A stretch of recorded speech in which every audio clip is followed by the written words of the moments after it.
Welcome to the Best You podcast, where we explore the journey of inner peace, harmony, and joy that comes from living authentically. Every week, we will dive into transformative conversations that describe both the way you can create behavioral change for yourself and how to create the conditions that promote peace, harmony, and joy around you.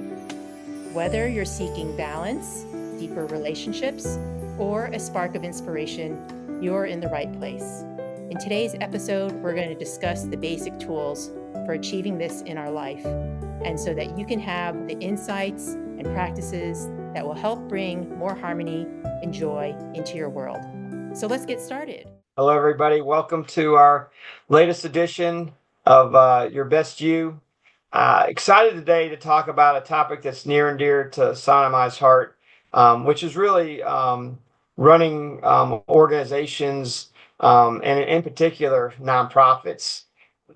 Nonprofits are really, if you think about it, kind of a cool creation by our country, but I guess they exist in different names around the world. But they're organizations that oftentimes get tax breaks, but even more importantly, are set up to attract people that want to help others. And I will tell you that's how Sanna and I got to know each other.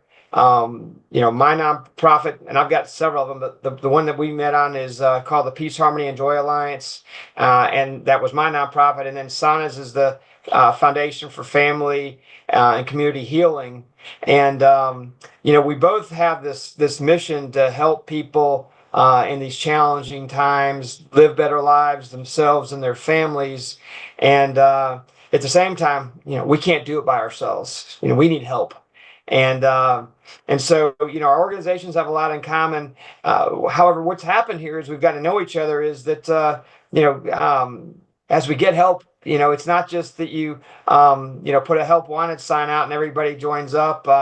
It's you need a board. And just because you need a board for important organization doesn't mean that everyone's going to join up that you ask. And even when they do, it doesn't mean that they're going to give you the time and energy and everything else that you're looking for. And so we thought today would be a great opportunity to talk about how you, one, if you want to form a nonprofit, how you would go at it potentially. And two, if you wanted to join one, some of the opportunities and even issues and challenges that exist. But ultimately, it's to help you live your best life and help others live theirs too. So, Sanna, what are your thoughts on this topic? Well, gosh, I'm a big fan of the nonprofit world, and it enables people to take their heart-centered work out to the world in a way that gives a little more flexibility in terms of the mission and scope. It has some advantages, of course, because of the tax exempt status, but it also has some challenges because, nonprofits generally don't make that much money. And so, you can't just pay people to engage with you as much as you might a for-profit, although that has limits too, of course. And so you have to be really clear about your mission and purpose and be able to share that with others. So, maybe the coin of the realm is more inspiration and hope for a better world than maybe most of your other types of organizations. I think that's right. And if you're gonna we're gonna start with if you're gonna form a nonprofit. I will just tell you, there is some paperwork you need to do with the government, and you need to become 501c3 certified status, and so there is some paperwork that needs to be done. Initially, you need to form a corporation, a nonprofit corporation, but there are some bylaws and some documentation you need there. You need a checking account. There those basic things when you set up an organization, and and we're happy to even help you in that realm, because anybody that's forming a nonprofit, it has goodness at their heart, and they deserve to be helped. But we also recommend you probably hire an attorney, and there are attorneys out there that we'll do this for you for relatively low amount of money. Um, but just setting up your corporate entity is just the beginning. Um, and I will say that to truly have a strong nonprofit, you need a really strong board. And and this is something that Sana and I have talked a lot about. How do you find good board members? What are you looking for in good board members? And this is where I will, say that, obviously you're looking for people with big hearts. You're looking for people that want to help others. But I will now take it kind of to the peace, harmony, and joy model. Kind of how I try to live my life every day, both individually and and with others. Um, when I'm building a board, I am truly looking for a peaceful, harmonious, joyful board. I'm looking for people who are respectful and get along with others. Um, but I'm also looking for people who have peace, harmony, and joy themselves that are calm, that have talents, that truly seem to be enjoying what they're doing. So I think that if you can just start from a place where you're just looking for good people, again, that want to make music with others and basically bring talents and experiences and help make the world a better place. I think that's the starting place. And but then you can get more specific. Sana, what are you thinking about when you're forming your organization? Well, you mean for the board or in general? Both. Well, I think you're much better at board recruitment than I am. So I was going to ask you what your secret is to that. But I really look for people that are in alignment and really get the vision, whether they're a volunteer or they come work with us as a staff person. Um, I also feel like in today's day and age where the grant money is getting harder and harder to get, that nonprofits have to be really strategic and creative about the ways they make income. So the foundation, for example, of course, we write for grants, but the challenge with grants is that you have to have a certain amount of accomplishment under your belt for most of the time in order to even to be competitive for it. And then that assumes that you know where to find the grant and how to write a grant. You also need to have your tax forms all up to date and all of that, your budgets. You usually have to submit all of that. There's fundraising, but again, like people don't really want to give money until you have something to show for it. So if you have something like you can go feed people and you can start generating numbers and quickly, then that's good. You can use that for fundraising. But if you have something that takes longer to develop and to get data, then you might have to find other resources.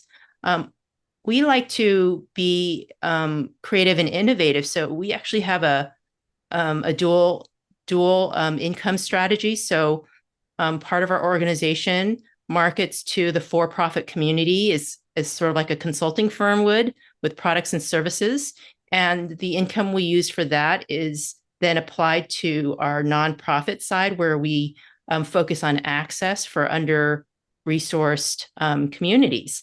So we're taking a multi-pronged approach, and we could potentially even apply for contracts.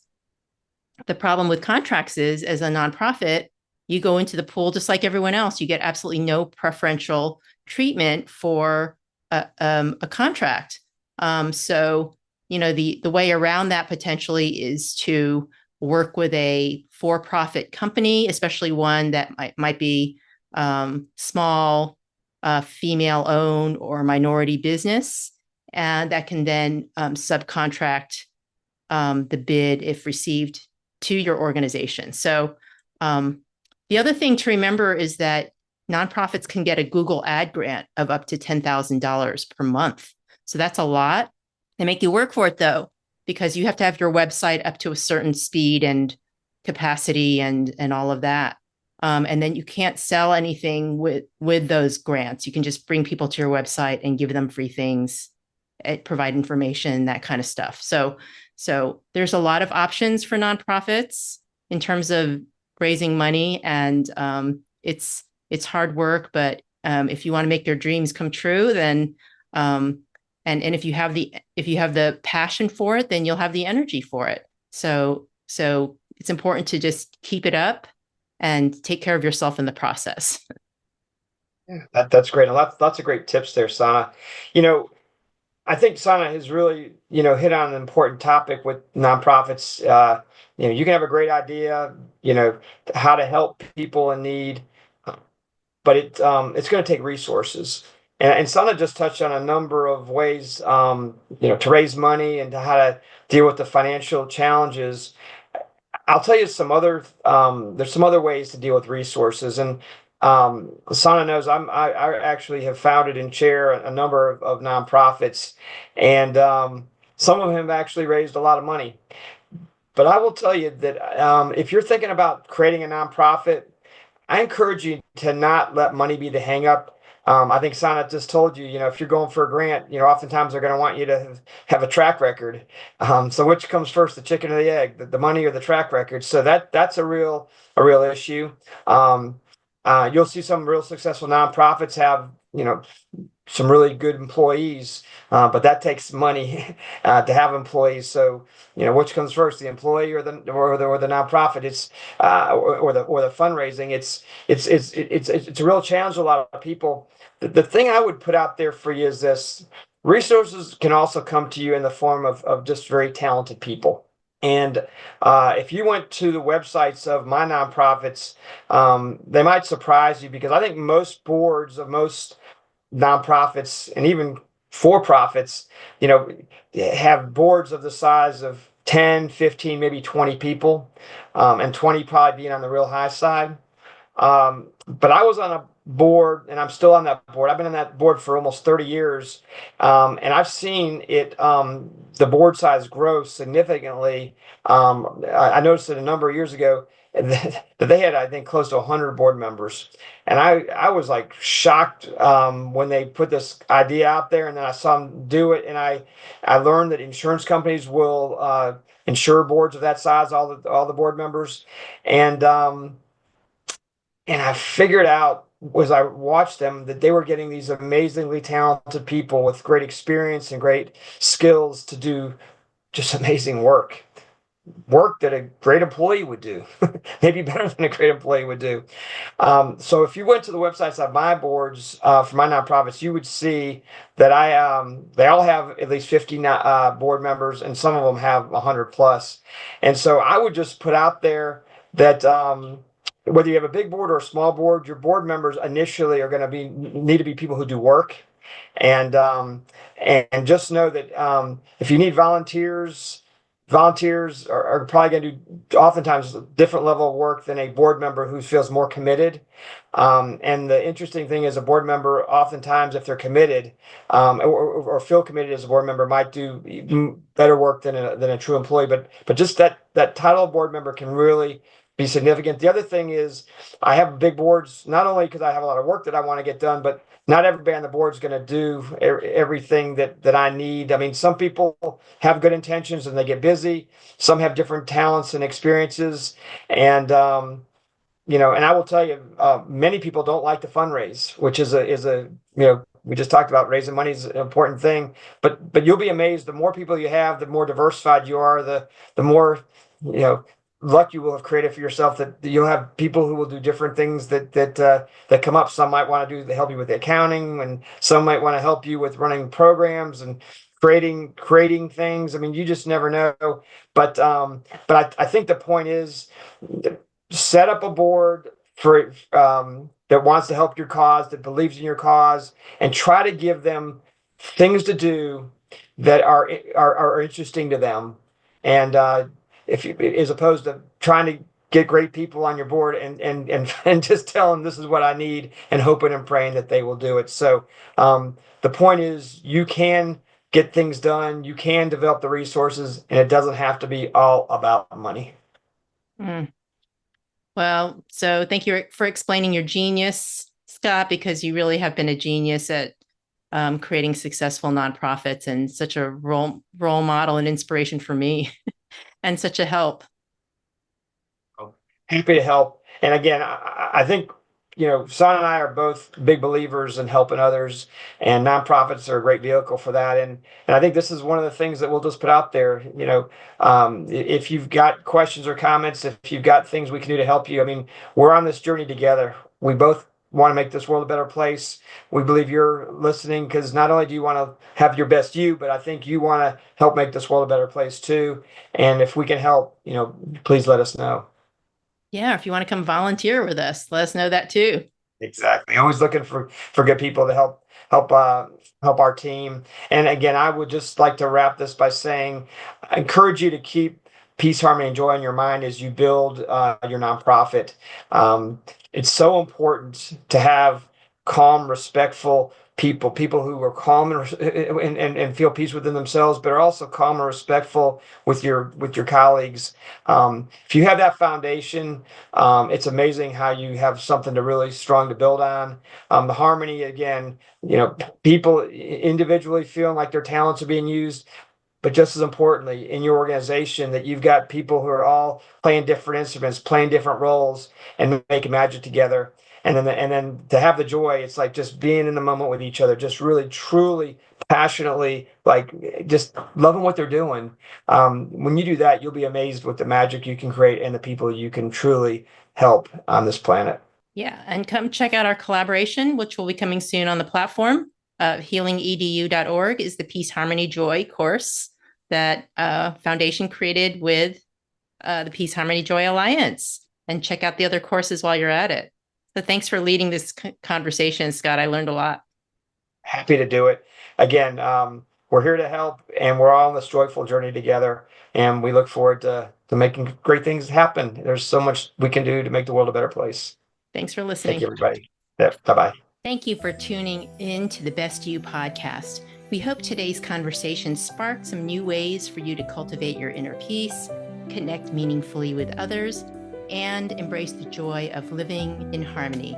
Remember, being the best version of yourself isn't a destination. It's a daily practice of growth, reflection, and kindness to yourself and those around you. If you enjoyed today's episode, we'd love it for you to subscribe, share it with somebody who'd benefit, and leave a review to help us spread the message of peace and joy. Stay connected, stay inspired, and we'll see you next time on The Best You.